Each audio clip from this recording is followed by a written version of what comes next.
All right, a lot of politics going on in our area, and there seems to be, especially in New Jersey, a rift between Democrats. Governor Phil Murphy elected on a platform of raising taxes, and he won handily, but not everybody in the Democratic caucus on the majority Democrat Senate and Assembly in New Jersey are ready to go along with all of his proposals. I want to bring in an expert, the guy that managed Phil Murphy's campaign successfully and managed the successful campaign of United States Senator Cory Booker. He is a freeholder in New Jersey. Brendan Gill, welcome back to Chasing News. Good to see you, Bill.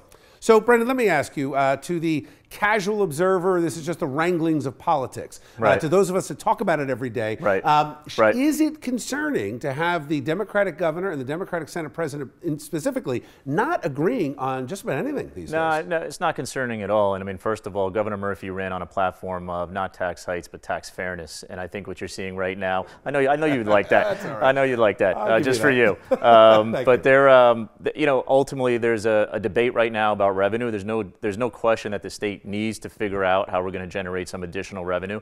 And I think what you're seeing is a natural process between the governor, the Senate president, and the speaker as you go through, putting together a state budget. So, a lot of this stuff, I call it inside baseball. We love it. The folks who follow it every day. It's a good point. But we're very early in this budget process, and I'm not concerned about that. Just from what I hear, Sure. that you hear from the insiders, and you're Yeah. right about that. Inside baseball, you get one removed, and people are like, who? Right. They don't even know who half these players are. Right. So, but the question is there some personal animosity between the Senate president and the governor? Because that's what we hear. Yeah, there's no personal animosity. I mean, the governor was a huge supporter of the Senate president in his race last year, campaigned for him, appeared with him, raised money for him, and they're talking quite a bit, in terms of putting together the agenda. All right, let's bring in the rest of our A-plus panel. Laura Nanos, lawyer and columnist with us. Good to see you, Laura. Thanks, Bill. And Bill Caruso, Democratic strategist.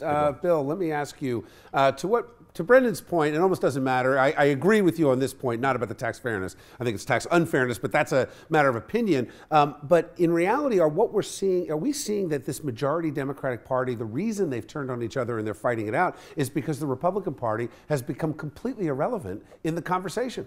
To some extent, but I think this is who we are as Democrats. I mean, and Brendan's right, we belong to this disorganized group or this big tent party, and there's a lot of different viewpoints in that group. And I think this is the power of this government that we have, that, people said, oh, the Democrats are going to control everything. Well, it's a big, diverse crew. And you've got North Jersey Democrats, South Jersey Democrats, Central Democrats. You've got business or labor-friendly Democrats.